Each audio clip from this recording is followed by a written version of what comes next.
الله وبركاته. الحمد لله نحمده ونستعينه ونستغفره ونؤمن به ونتوكل عليه ونعوذ بالله من شرور أنفسنا ومن سيئات أعمالنا. من يهدي الله فلا مضل له ومن يضلل فلا هادي له. ونشهد أن لا إله إلا الله وحده لا شريك له. ونشهد أن سيدنا وسندنا وحبيبنا وطبيبنا ومولانا محمدا عبده ورسوله أرسله الله تعالى بالحق بشيرا ونذيرا. صلى الله تعالى عليه وعلى آله وأصحابه أجمعين. أما بعد فقد قال الله تعالى في كلامه المجيد وفرقانه الحميد. فأعوذ بالله من الشيطان الرجيم. بسم الله الرحمن الرحيم. أهم يقسمون رحمة ربك نحن قسمنا بينهم معيشتهم في الحياة الدنيا ورفعنا بعضهم فوق بعض درجات ليتخذ بعضهم بعضا سخريا. ورحمة ربك خير مما يجمعون. وقال رسول الله صلى الله عليه وسلم إن من أطيب ما أكل الرجل من كسبه ولده من كسبه أو كما قال عليه الصلاة والسلام. وقال تعالى في شأن حبيبه ومحبوبه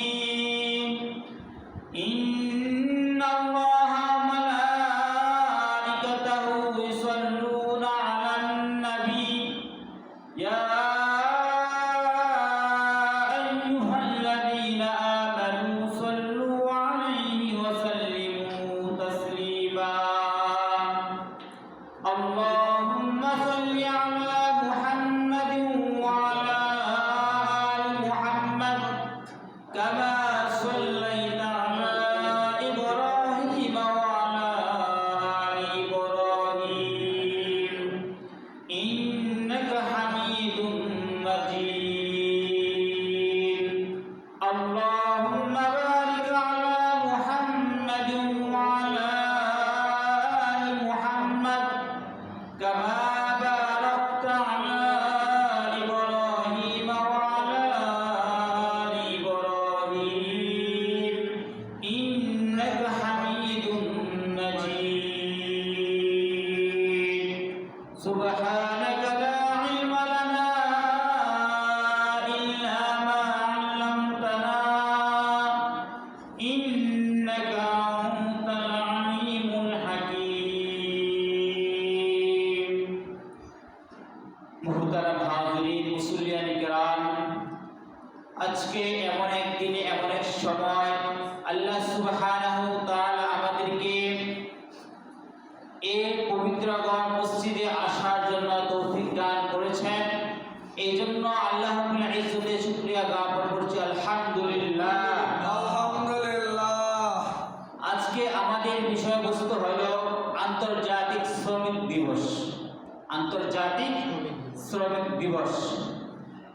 1 মে আন্তর্জাতিক শ্রমিক দিবস আসন্ন।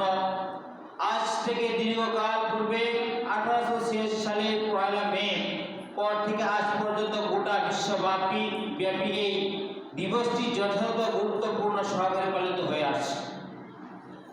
1886 সালে 1 মে আমেরিকায় শিকাগো শহরে হে মার্কেটের শ্রমিকরা দিন রাত 24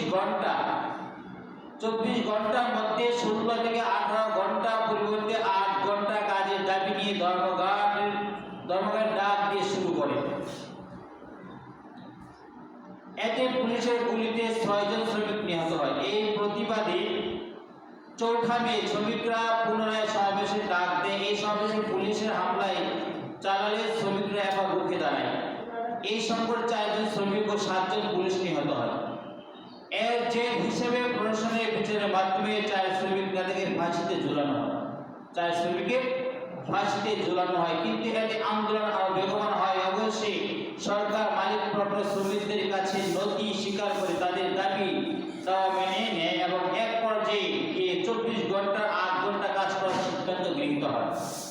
এটা অনেক দূর থেকে শ্রমিক দিবস, সারা বিশ্বে এই দিবস পালন হয়ে আসছে। কারণ সারা বিশ্বে শ্রমিক আছে, শ্রমিক নাই, সারা বিশ্বে শ্রমিক আছে। শ্রমের মর্যাদা, শ্রমিকের অধিকার। এবার আসুন শ্রমের মর্যাদা, শ্রমিকের অধিকার সম্পর্কে ইসলামের দৃষ্টিভঙ্গি কি। সব কিছুর মধ্যে ইসলাম আছে না, ইসলাম ছাড়া সব কিছুর মধ্যে ইসলাম আছে। যদি আমরা ইসলাম মানি তাহলে সহজ। ইসলামের দৃষ্টিভঙ্গি হলে এই বিষয়ে যদি আমরা আলোচনা করতে যাই তাহলে দেখবো যে যখন থেকে শ্রমিক জনতা খেটে খাওয়া মানুষগুলো শ্রমের মর্যাদা প্রতিষ্ঠার লক্ষ্যে দুনিয়া মজলুম এখন স্লোগান দিতে শুরু করে দেয়, তার বহু আগে 1400 বছর পূর্বেই আমার আল্লাহ রাসূল সাল্লাল্লাহু আলাইহি ওয়াসাল্লাম এই শ্রমিকের মর্যাদা দিয়ে গেছেন। কত বছর আগে? 1400 বছর আগেই আমার রাসূলের চিন্তা ভাবনা করে গিয়েছেন। এজন্য আল্লাহ রাসূল সাল্লাল্লাহু আলাইহি ওয়াসাল্লাম হাদিস শরীফে বলেন, ইন্না মিন আতয়াবি মা আকালা আর-রাজুল মিন কাসবিহি ওয়ালাদুহু মিন কাসবিহি। মানুষের জন্য উত্তম খাবার হলো তার নিজের হাতে অর্জিত খাদ্য। তার নিজের হাতে অর্জিত খাদ্য হলো উত্তম খাবার। কি বলেন আল্লাহ রাসূল সাল্লাল্লাহু আলাইহি ওয়াসাল্লাম বলেন, এবং সন্তানের আয় নিজের উপার্জনের মতো। সন্তানের আয় নিজের উপার্জনের মতো। আল্লাহ সকলের রিজিক দাতা, কার রিজিক দাতা? সকলের রিজিক দাতা। আমা মিন দাব্বাতিন ফিল আরদি ইল্লা আলাল্লাহি রিজকুহা। আল্লাহ তাআলা সকল সৃষ্টিজীবের দায়িত্ব আল্লাহ তাআলাই দিয়েছেন। এই পৃথিবীতে যত বিচরণ, যত প্রাণী আছে সকলের রিজিকের জিম্মাদার হলেন আল্লাহ সুবহানাহু তাআলা। প্রতিটি প্রাণীর জীবিকার ব্যবস্থা করেই তিনি তাকে দুনিয়াতে পাঠান। দুনিয়াতে পাঠান তিনি রিজিকের ব্যবস্থা করেই।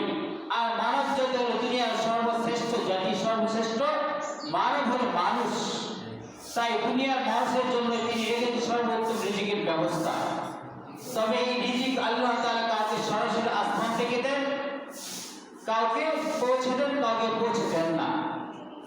এক সময় ছিল আল্লাহ সুবহানাহু ওয়া তাআলা সরাসরি রিজিক আল্লাহ তাআলা পৌঁছে দিতেন। তো আল্লাহ তাআলা কিছু রিজিক আমাদের তালাশ করতে হয়, কামাই করতে হয়। এইজন্য আল্লাহ তাআলা ইরশাদ করেন, লাকাদ খালাকনাল ইনসানা ফি কাবাদ। নিশ্চয় আমি মানুষ সৃষ্টি করেছি কষ্ট ক্লেশের মাধ্যমে, সব নির্ভর রূপে। দুনিয়ায় বেঁচে থাকতে হলে তাকে পরিশ্রম করতে হবে। পরিশ্রম ছাড়া কিছুই নাই, শ্রম নিয়োগ করতে হবে। এর অর্থ এই নয় যে তিনি বিনা শ্রমে রিজিক দেওয়ার ক্ষমতা রাখেন না। বিনা শ্রমে ক্ষমতা রাখেন না আল্লাহ, বিনা শ্রমেও ক্ষমতা রাখেন। শ্রম ছাড়া আল্লাহ খাওয়াতে পারেন। পেটের মধ্যে আল্লাহ খাওয়ান না। গাছের খাদ্য কি আমি দেই? আল্লাহই দেয়।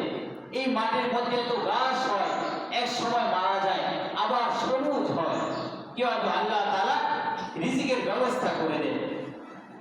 সমুদ্রে এত এত প্রাণী থাকে, বলা হয় মানুষের দুনিয়া মাটির মধ্যে যত প্রাণী আছে সমুদ্রের মধ্যে তত প্রাণী আছে, তাদের খাবারের ব্যবস্থা কে করেন? আমার আল্লাহ খাবারের ব্যবস্থা করেন। পৃথিবীতে প্রথম চাষাবাদ শুরু করেন ইমাম কুরতুবী রাহমাতুল্লাহ আলাইহি তার তাফসীরে কুরতুবীতে উল্লেখ করেন যে হযরত আদম আলাইহিস সালাম যখন পৃথিবীতে অবতরণ করেন তখন জিবরাইল আমিন আলাইহিস সালাম জান্নাত থেকে কিছু গম, চাউল ইত্যাদি বীজ এনে মাটিতে চাষ করার জন্য দিলেন এবং বললেন যখন এগুলো চারা গজাবে এবং তা উৎপন্ন হবে তখন এগুলো কর্তন করুন এবং পিষে রুটি তৈরি করুন। হযরত জিবরাইল আমিন আলাইহিস সালাম এসব কাজের পদ্ধতি শিখিয়ে দিলেন। তাকে আমাদের আদি পিতা হযরত আদম আলাইহিস সালামকে এভাবে শিখিয়ে দিলেন। সে মতো আদম আলাইহিস সালাম রুটি তৈরি করলেন। রুটি তৈরি করে খেতে বসলেন, কিন্তু হাত থেকে রুটি খসে গিয়ে পাহাড়ের নিচে পড়ে গেল। যখন খেতে চাইলেন রুটি বানাইলেন, কষ্ট করলেন, পিষলেন, বানানোর পর সবকিছু পড়লেন, এখন মুখে দিবেন। কোথায় দিবেন? মুখে দিবেন, খেতে দিবেন। তখন পরে পাহাড় নিচে পড়ে গেল। হযরত আদম আলাইহিস সালাম অনেক পরিশ্রমের পর রুটি কুড়িয়ে আনলেন। অনেক পরিশ্রম হলো, পাহাড় নিচে গেলেন, আবার কুড়িয়ে আনলেন। রুটি কুড়িয়ে আনার পর তখন হযরত জিবরাইল আমিন আলাইহিস সালামকে বললেন, হে আদম, আপনার সন্তানদের রিজিক পৃথিবীতে এমন পরিশ্রম ও কষ্ট সহকারে অর্জিত হবে। আপনি যেভাবে কষ্ট করে আবার কুড়িয়ে আনলেন, গম দিয়ে পিষলেন, রুটি বানালেন, আবার খাওয়ার সময় আবার পড়ে গেল, পাহাড়ের নিচে আবার কুড়িয়ে আনলেন। হযরত জিবরাইল আমিন আলাইহিস সালাম বললেন, আপনার সন্তানদেরকেও এত কষ্ট করে রিজিকের ব্যবস্থা করতে হবে। না করে বসে দিলে থাকলে হবে? থাকলে হবে না। সব শিল্প আল্লাহ তাআলার সৃষ্টি, সব শিল্প আল্লাহ তাআলার সৃষ্টি। হয়তো আমরা এখন তৈরি করি। দুনিয়াতে যত শিল্প কর্ম কারিগরি রয়েছে এই সব আল্লাহ কর্তৃক ওহীর মাধ্যমে, কোনো বা কোনো নবীর মাধ্যমে এগুলো পুরা পতন হয়েছে, এগুলো আনা হয়েছে। হযরত আদম আলাইহিস সালাম কৃষিকাজ করছেন, এর আগেই বললাম। হযরত আদম আলাইহিস সালাম কৃষিকাজ করেছেন। হযরত দাউদ আলাইহিস সালাম কাঠমিস্ত্রি কাজ করেছেন। হযরত দাউদ আলাইহিস সালাম লোহা তৈরি করেছেন। হযরত নূহ আলাইহিস সালাম কাঠমিস্ত্রি কাজ করেছেন। হযরত দাউদ আলাইহিস সালাম লোহা তৈরি করেছেন, লোহা তৈরি করেছেন। হযরত ইব্রাহিম আলাইহিস সালাম গৃহ নির্মাণ তৈরি করেছেন। হযরত ইদ্রিস আলাইহিস সালাম কাপড় সেলাই এবং পোশাক তৈরি করেছেন। হযরত মুহাম্মদ সাল্লাল্লাহু আলাইহি ওয়াসাল্লাম বকরি চড়িয়েছেন, ছাগল বকরির পাল চড়িয়েছেন। খাদিজার মাধ্যমে ব্যবসা শ্রম দিয়েছেন, ব্যবসাও করেছেন। এই জন্য বলে ব্যবসা কি? সুন্নাত। এর বিভিন্ন সময় বিভিন্ন পেশায় জড়িত হয়ে জীবিকার ব্যবস্থা করেছেন। সুতরাং শিল্পজীবী মানুষকে, শ্রমজীবী মানুষকে হ্যাঁ মনে করা গুনাহ।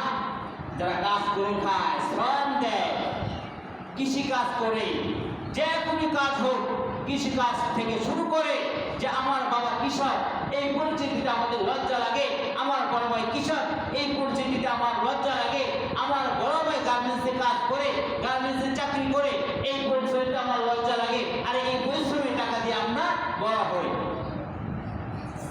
যখন সন্তানকে পড়ালেখা করানো হয়, বাবা কষ্ট করে সন্তানদেরকে পরিশ্রম করে পড়ালেখা করায়, তখন বাবার ঠিকানা দিতে চায় না, বাবার পরিচয় দিতে চায় না, বড় ভাইয়ের পরিচয় দিতে চায় না, মার পরিচয় দিতে চায় না, কারণ তারা এখন বড় হয়েছে। কিন্তু সব কাজ হল পরিশ্রমের কাজ।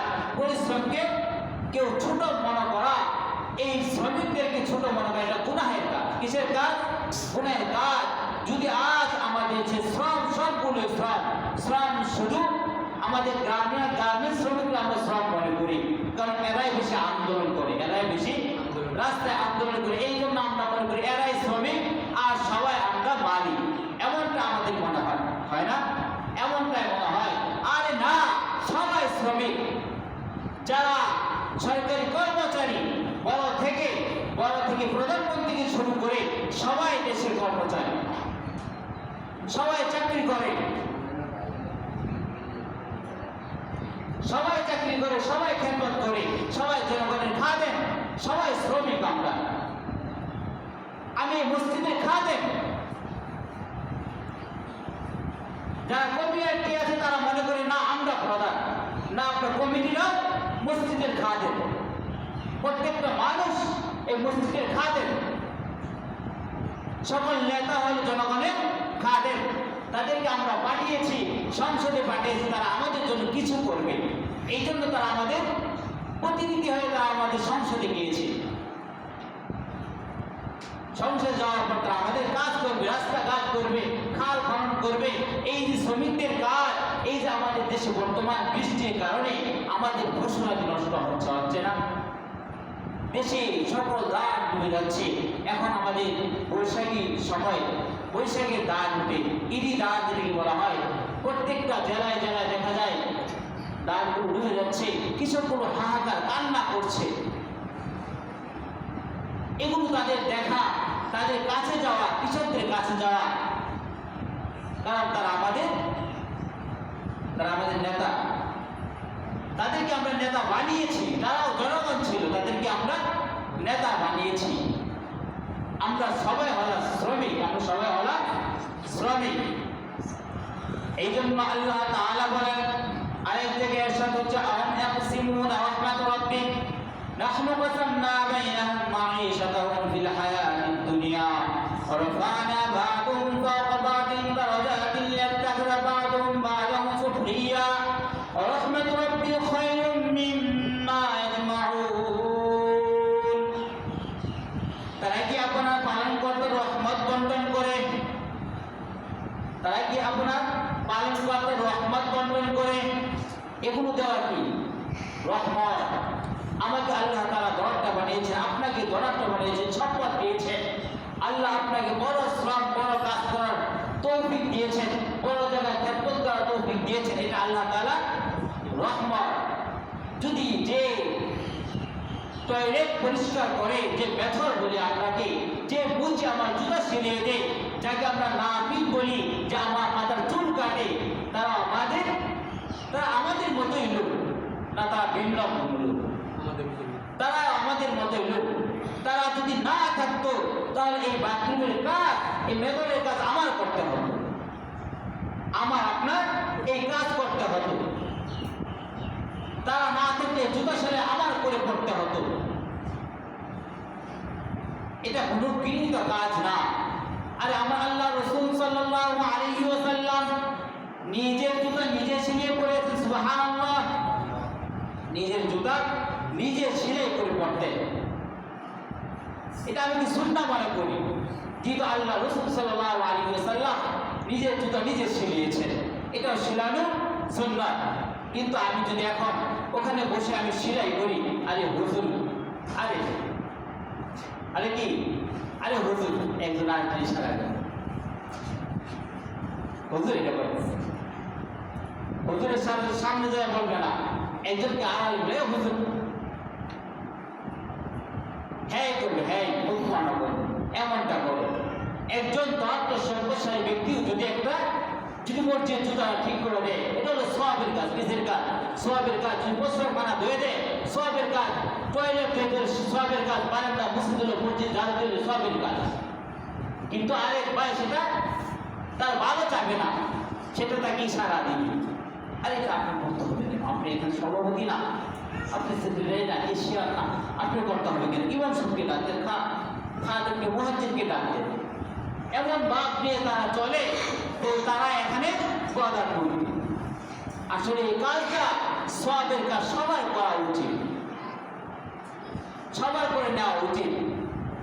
তো বলতেছিলাম শ্রমিকের দিবস, শ্রমিক দিবস, শ্রমিকদের জন্য করণীয় কি?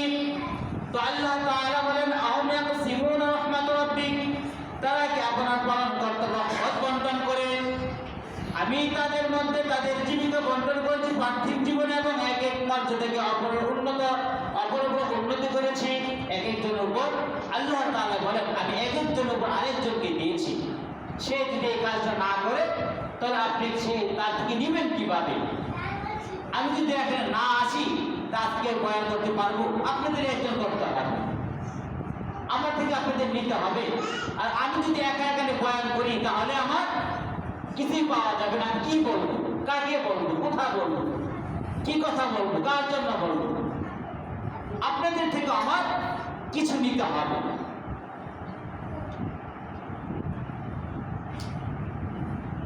যাকে একে অপরকে সেবক রূপে গ্রহণ করো, তারা যা সঞ্চয় করে আপনার পালন করতে রহমত বেকা উত্তম।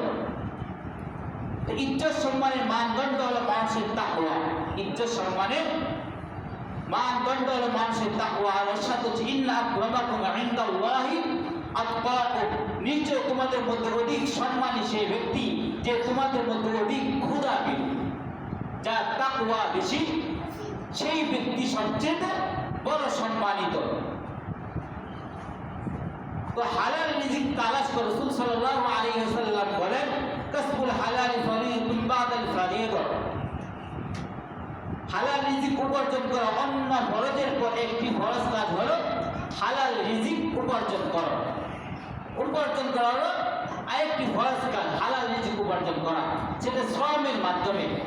যেখানে বসে বসে আমরা পারবো না। যারা বসে বসে চায় যে আমার 10 টাকা বদলে আমি 30 টাকা ইনকাম করবো, তার কাজ হলো সুদ খাওয়া, তার কাজ হলো ঘুষ খাওয়া, তার কাজ হলো মানুষ থেকে মেরে খাওয়া। হালাল উপার্জন অর্জন করতে পারবে না। রাসূল সাল্লাল্লাহু আলাইহি ওয়াসাল্লাম বলেন, আরেকটি ফরজ আদায় করতে হয় তোমার হালাল উপার্জন করতে হবে। হযরত দাউদ আলাইহিস সালাম শ্রমের মাধ্যমে জীবিকা অর্জন করেছেন, শ্রমের মাধ্যমে জীবিকা অর্জন করেছেন। সকল নবী আম্বিয়া আলাইহিস সালাম তার শ্রম দিয়েছেন। আমাদের রাসূল সাল্লাল্লাহু আলাইহি ওয়াসাল্লাম শ্রম দিয়েছেন, ব্যবসা করেছেন। হযরত খাদিজা কুবরা রাদিয়াল্লাহু তাআলা আনহা ব্যবসা করেছেন, অনেক দূরে গিয়েছেন, শামে গিয়েছেন ব্যবসা করার জন্য। তার উপার্জন হলে সেখান থেকে তিনি টাকা অর্থ নিয়েছেন, শ্রম দিয়েছেন। ছাগল চড়িয়েছেন, শ্রম দিয়েছেন। তো আমাদের কাজ হলো মালিক এবং শ্রমিক সম্পর্ক, মালিক এবং শ্রমিক সম্পর্ক। আমরা শ্রমিকদেরকে খাটায় অনেক, শ্রমিকদেরকে খাটায় অনেক। রাত 3 ফজরের পরে যায়, আবার যখন সন্ধ্যা হয়ে চলে আসবে, তারপর বলা হয় যে ওভারটাইম করার জন্য। আমরা শ্রমিক জাতিকে বুঝি, শ্রমিক তো আমরা সবাই, আমি আগে বলেছি শ্রমিক আমরা সবাই। কিন্তু বর্তমান আমরা যাদেরকে বুঝাই, যাদেরকে কষ্ট দেই, যে একটা রিক্সাওয়ালা, যে অটোওয়ালা, সেও শ্রমিক, তাকে আমি পারলে 10 টাকা বেশি দিব। কিন্তু না, আমরা 5 টাকা কম দিয়ে একটা থাপ্পড় দিই, কি দিই, একটা থাপ্পড় মেরে দিই। অহরহ এমন ঘটনা রিক্সাওয়ালাদেরকে মার দেওয়া, এটা ঘৃণিত কাজ। তাকে বুঝিয়ে শুনে কিছু টাকা বাড়িয়ে দেওয়া, না কম দেওয়া।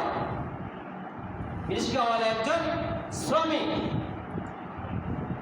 আর যারা আমাদের গার্মেন্টস কর্মী আছে, তাদের দ্বারা আমাদের দেশের উন্নতির চাকা ঘুরে, উন্নতির চাকা ঘুরে, দেশের উন্নতির চাকাগুলো আমাদের তাদের মাধ্যমে ঘুরে। তাদের ঈদ আসলে দেখা যায় তাদের জন্য আরো মাসের ভোগান্তি, তাদের জন্য আরো মাসের ভোগান্তি। যেখানে 5 ঘন্টা লাগার কথা এখানে 10 ঘন্টা লাগে, কারণ মনে হয় অমুক জায়গায় আন্দোলন করছে, গাজীপুর আন্দোলন করছে, সাভার আন্দোলন করছে, এবং বিভিন্ন জায়গায় তারা ভাঙচুর করছে, আন্দোলন করছে। যে ভালো গাড়ি নিয়ে বের হলো, গাড়ি ভেঙে তারপর ফেরত দিল। কেন ভাই? এখন সেটা আন্দোলন হচ্ছে। কারণ কি? মূল কারণ হলো যে আমার যে গার্মেন্টসের মালিক আছে, ওই ব্যক্তি তার ভাড়া আটকেছে 3 মাসে, তার বেতন 3 মাসে দেয় নাই। কেন আটকাইছে সেটা উত্তর আর পাওয়া যায় না, সেটা উত্তর আর পাওয়া যায় না। সরকার তাদের কর্মচারীর মাধ্যমে, পুলিশ প্রশাসনের মাধ্যমে তাদেরকে মারধর করে আবার রাস্তা থেকে ফিরিয়ে দেওয়া হয়, মারা হয়। কেন ভাই? তারা তো কাজ করেছে। তাদেরকে জিজ্ঞেস করতে হয় ঘন্টা তারা তাদের সময় কাটিয়েছে। আল্লাহ তাআলা বলেন, وَإِذَا قُضِيَتِ الصَّلَاةُ فَانتَشِرُوا فِي الْأَرْضِ فَابْتَغُوا مِنْ فَضْلِ اللَّهِ। وَإِذَا قُضِيَتِ الصَّلَاةُ, যখন তোমাদের নামাজ শেষ হয়ে যাবে, فَانتَشِرُوا فِي الْأَرْضِ, জমিনের মধ্যে ছড়িয়ে পড়ো, فَابْتَغُوا مِنْ فَضْلِ اللَّهِ, আল্লাহ তাআলা অনুগ্রহ তালাশ করো। অর্থাৎ এই কথাটা বোঝা যায় যারা শ্রমিক, কিন্তু আজকে শ্রমিক দিবস, এই জন্য বলা, যেহেতু তারা শ্রমিক, এই আয়াতটা বোঝা যায় তারা তাদের কাছ থেকে ইবাদতের হিসাবে আল্লাহ তাআলা গণ্য করেছেন। সুবহানাল্লাহ। যে রিক্সা চালায় তার কাজটা হলো ইবাদত, যে ব্যবসা চালায় তার কাজটা হলো ইবাদত, যে মেথর তার কাজটা ইবাদত, যে মুসি তার কাজটা ইবাদত, যে নাপিত তার কাজটা ইবাদত, যে কৃষি কাজ করে তার কাজটা ইবাদত। ফাইদা কুদিয়াতিস সালাত ফান্তাশিরু ফিল আরদি ওয়াবতাগু মিন ফাদলিল্লাহ ওয়াবতাগু মিন ফাদলিল্লাহ। জমিনে শুয়ে আল্লাহ তাআলা অনুগ্রহ তালাশ করো। তো আমাদের কাজ হলো, বলতেছিলাম যে তারা এই যে তাদেরকে হটিয়ে দেওয়া হয়, তারপর তাদের বেতন দেওয়া হয় না। এখন মালিকরা কেউ জিজ্ঞেস করে না আপনি বেতন দেন না কেন, আপনি বেতন না দিয়ে তাদের 3 মাসের বেতন আপনি কি করছেন এটা বলেন। কোনো কোনো জায়গায় এমনটা বোঝা যায় যে মালিক চায় না এই জন্য যে এই মাসে 3 মাসের টাকা আমার উপরে চলে গেছে। কোথায় চলে গেছে? উপরে চলে গেছে। আরে আল্লাহর কাছে যায় নাই, আমাদের বর্তমান যারা উপরের মহল আছে তারা তাদের চাঁদা ধরেছে, ওই মহলে তারা নিয়েছে, এই জন্য তাদের 3 মাসের টাকা আমি দিতে পারি নাই। তখন ওই সরকার পক্ষে এসে তাদেরকে হটিয়ে দেয়। এখন আর বেশ বাড়াবাড়ি করলে আমাদের বদনাম হবে, আমাদের ফিল খারাপ হবে। তো আমাদের কাজ হলো প্রত্যেকটা কাজের শ্রম তার গাম, আল্লাহ রাসূল সাল্লাল্লাহু আলাইহি ওয়াসাল্লাম বলেন তার গাম শুকানোর আগে শ্রমিকের হকটা আদায় করে দেওয়া, হক আদায় করে দেওয়া, এটা হলো আমাদের কাজ। যেহেতু এটা তার ইবাদত, তার কাজটাও তার ইবাদতের মধ্যে গণ্য, আল্লাহ তাআলা ইবাদতের মধ্যে গণ্য করেছেন। তা আমি আর আপনি কে? তার শ্রম না দেওয়ার আমি আর আপনি কে? এই জন্য এটা হলো বান্দার হক যে আমি পরিপূর্ণ তার থেকে নিলাম, কিন্তু তাকে আমি দিলাম না। তার থেকে ওই লিল মুতাফফিফিন আল্লাযীনা ইযা কালু আলা নাস ইস্তাওফুন ওয়া ইযা কালু ওয়াসানু ইখসিরুন। আমি তাদের জন্য ধ্বংস, আল্লাহ তাআলা বলেন তাদেরকে পরিপূর্ণ তাদের থেকে নিলাম, কিন্তু দেওয়ার সময় আমি কম দিলাম। আর শুধু মাপার ক্ষেত্রে না, যেটা হুজুর আয়াত করছে, অনেকে আয়াত অর্থ তো অবশ্যই পারে, যে হুজুর আয়াত করছে মাপা, দাড়ি পাল্লার মাপা, যে আমি মেপে আনলাম দোকান থেকে 1 কেজি, দেওয়ার সময় আমি যে ক্রেতা তাকে দিলাম আধা কেজি, টাকা ঠিকই রাখলাম। আর এই ক্ষেত্রে না, সব ক্ষেত্রেই দাড়ি পাল্লা, সব ক্ষেত্রেই মাপার কাজ, সবার ক্ষেত্রে ওই রুলের মুতাফফিফিন, সবার জন্য আল্লাহ তাআলা বলেন ধ্বংস। তুমি ওই ব্যক্তি থেকে কাজ দিলা পরিপূর্ণ, কিন্তু দিলা কম। সে শ্রম দিল পরিপূর্ণ, তুমি তার অধিকারটা তুমি পরিপূর্ণ আদায় করলা, দেওয়ার সময় তুমি কম দিলা। এটার জন্য তোমাকে আল্লাহ তাআলার দরবারে জবাবদিহিতা করতে হবে, জবাবদিহিতা করতে হবে। তো যে কথাগুলো বললাম শ্রমিক দিবস হিসাবে, সারা বাংলা সারা বিশ্বের মধ্যে শ্রমিক দিবস পালন হয়, কিন্তু কেন পালন হয়, কি জন্য পালন হয়, কি বিষয়টা আমরা জানি না। আমরা ঠিকই মিছিল করি, আমরা নাতা ধরে আমরা মিছিল করতে থাকি, আমরা জানি না কি জন্য করি। আমরা মনে করি গার্মেন্টস শ্রমিকরাই আমরা শ্রমিক। আরে সবাই আমরা শ্রমিক, যারা চাকরি করে বাকরি করে সবাই শ্রমিক, সবাই কাজ করে খায় না, কেউ বেকার খায়, কাউকে বেকার আল্লাহ তাআলা দিচ্ছে। আল্লাহ তাআলা বলেন আমি কষ্ট করে দিই। তো যে কথাগুলো বললাম আল্লাহ সুবহানাহু ওয়া তাআলা আমাকে আপনাকে তার উপর আমল করার তৌফিক দান করুন। আমিন ওয়া মা আলাইনা ইল্লাল বালাগ।